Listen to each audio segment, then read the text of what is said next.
Okay, welcome to your next lesson. Let's bow in here.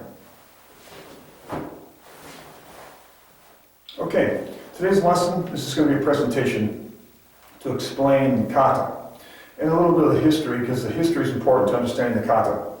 In the previous lesson, I introduced you to Nihonshi Shodan, which is our very first form. The first three forms you'll learn, or kata you'll learn, will be the Nihonshis, Shodan, Nidan, Sandan. Okay, before we get into the nuances and ins and outs of kata itself, you need to understand Okinawa Kenpo. So we need to explain Okinawa Kenpo to you, so you understand how the kata was developed, how it became integrated into the system, or the purpose behind it. And also, having this background information, it'll help you perform the kata properly, at least with a proper understanding. So, Okinawa Kenpo came from China to Okinawa in the 7th century. It was passed down from father to son, until 1472. In 1472, Nahabushi Sakayama decided to teach people outside of the royal family and his family. And so he developed a scroll. And the scroll was developed so each next Grand Master would be properly documented, and therefore there would be a written history of the Okinawa Kenpo system. Then it wasn't called Okinawa Kenpo, it was called Te, which meant hand, and so karate originally meant China hand. So our martial art came from China to Okinawa in the 7th century. And then it was passed on, I said before, father, son, until Nahabushi Sakayama. Our scroll is the oldest known Okinawan martial art artifact. There were other artifacts, but they were destroyed during World War II. And Mr. Nakamura did not trust the Japanese to keep his scroll safe, because getting ready for World War II, the Japanese confiscated all Okinawan artifacts and put them in Shuri Castle. Shuri Castle was destroyed during the Allied invasion, and so were most of the Okinawan artifacts. Mr. Nakamura, was traditional Okinawan. The traditional Okinawans didn't like the Japanese. The Japanese were viewed as an occupying force, and they were neglected by the Japanese. And so he put his scroll in a cave in northern Okinawa and hid it. And so it was the only martial arts artifact to survive the war. Now, only Sensei Odo's family members could see the scroll. So Sensei Odo's daughter made a copy of the Nakamura scroll for Sensei Flores. Sensei Odo gave it to Sensei Flores. Sensei Flores in 1981 honored me with a copy of the scroll. Now there are only 3 copies of the scroll outside of Okinawa, and the scroll's possessed by the Nakamura family. It's unrolled once in a lifetime. Now, I've been challenged on this because it is such a unique document, and there's only 2 of them 3 of them actually, outside of Okinawa and outside of the family possession.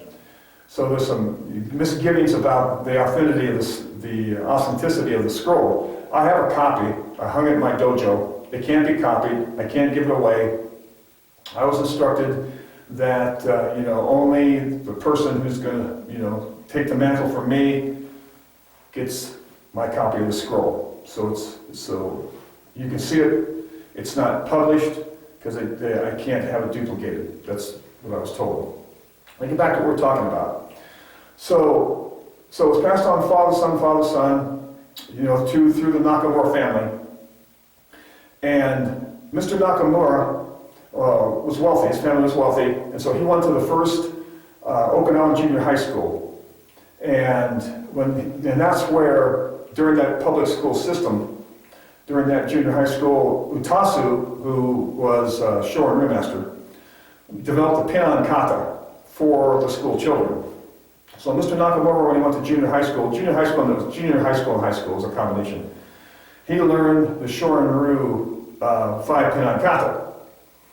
And so then he went on to college to become a teacher, and he continued to study with Utasu and the other Shorin masters.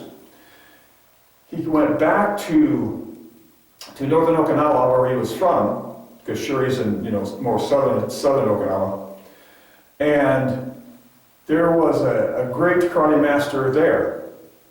Now, this is where it kind of branches, or should I say converges.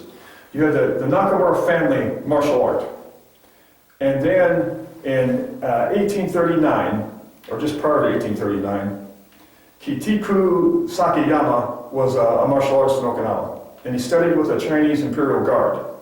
And because of his aptitude for Chinese martial arts, he was asked to go to China and study at the Chinese Royal Military Academy, their martial arts program. And so he studied under the chief instructor of the Chinese Royal Chinese Military Academy for 5 years. And he returned to Okinawa and settled in Tamari Village. And so he taught Chinese Kenpo. And so he taught, that in that area. And then he took on a student by the name of Shikichi Kunoyoshi. And eventually Kunoyoshi inherited that system from Sakayama. Well, when Mr. Nakamura returned back to northern Okinawa after completing college, he heard the great Kunoyoshi had taken residency in a village nearby. So being in his mid-20s and believing that he'd become quite an accomplished martial artist, studying his family martial art, and then also getting instruction from the Shoryu masters, he challenged Kunoyoshi to a duel, bare-knuckle, full-contact duel. And Kunoyoshi accepted that his challenge and knocked him out with one punch. And a very humbled Mr. Nakamura asked him to take him on as a student. Kunoyoshi granted that wish, and he studied with Kunoyoshi for 10 years. And then at Kuniyoshi's death of about 75, Mr. Nakamura inherited the Kunoyoshi Sakayama Chinese Kenpo system. Now, since his family martial art was Chinese in origin, and the Tamari Kenpo, Sakayama Kenpo, martial art was Chinese in origin, he merged the two. And so also what he did at that time, he merged into the system the Shorin-ryu 5-minute Shorin Kata. Now, the thing to understand about Okinawa Kenpo is it hasn't been influenced by Shorin-ryu or Guji-ryu or Witsi-ryu, which is spelled Uchi-ryu. It's a standalone martial art, has been. It's one of the oldest martial arts in Okinawa.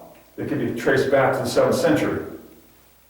And so you see variations, although all the kata were kind of adopted by the different systems, so to speak. The Guju kata is uniquely their own. The Shorin-ryu was developed, from the Shorin-ryu line, and so then we had ours. And what's truly different about ours is it's Chinese in origin, and it's maintained its Chinese, flavor.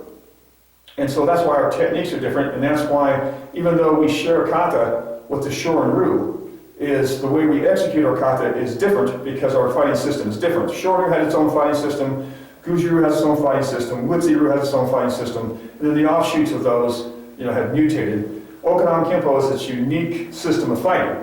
And so therefore, when our kata were integrated into the system of fighting, and that's what came first. We had a system of fighting, and then the kata were added into it.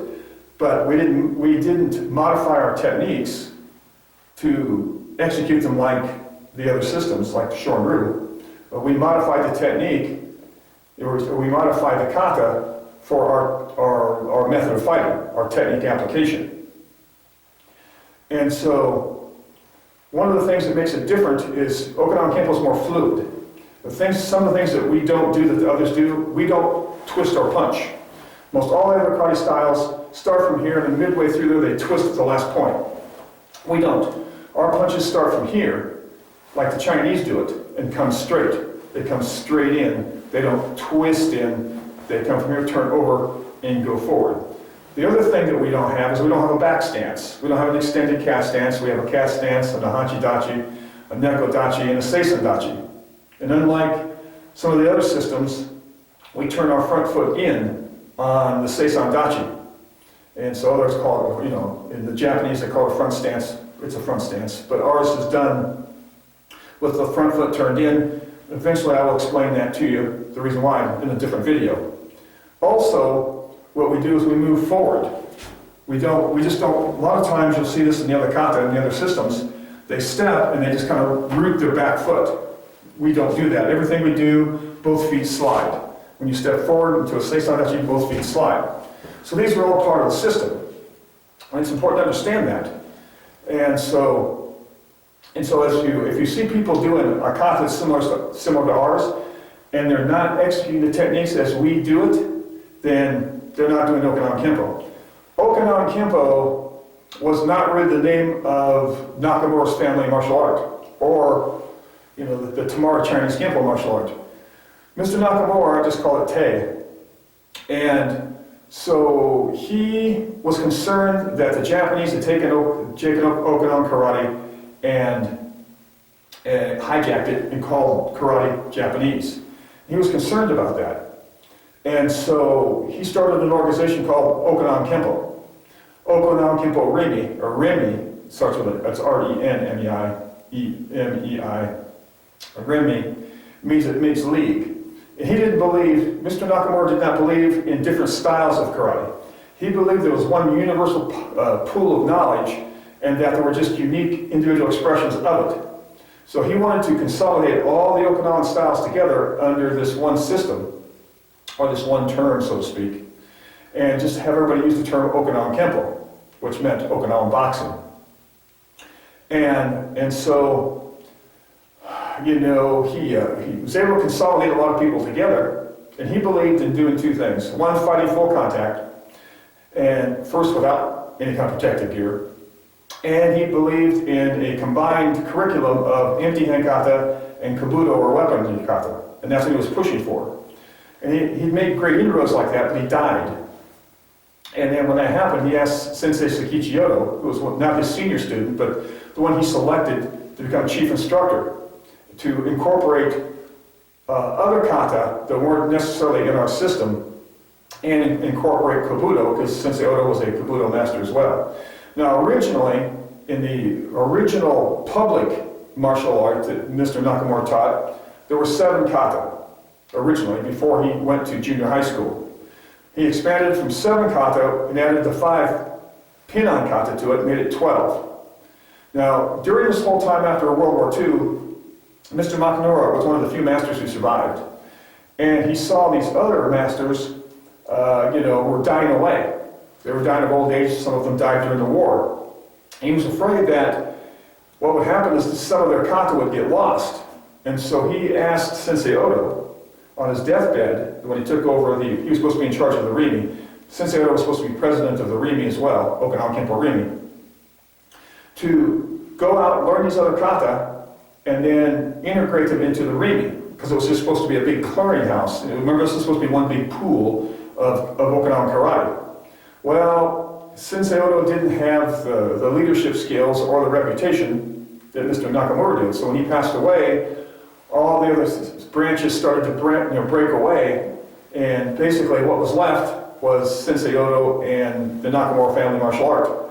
So Mr. Nakamura said, before he passed away, call the family martial art Okinawan Kenpo. And then when Sensei Oto added the kabuto weapon to it, and Mr. Nakamura's family martial art had additional kata that weren't taught in the original 12. The Gojo Shihos are uniquely Mr. Nakamura's family's martial art. And also he had family martial art. His family had a sai kata that we do. He also had a bo kata that we do.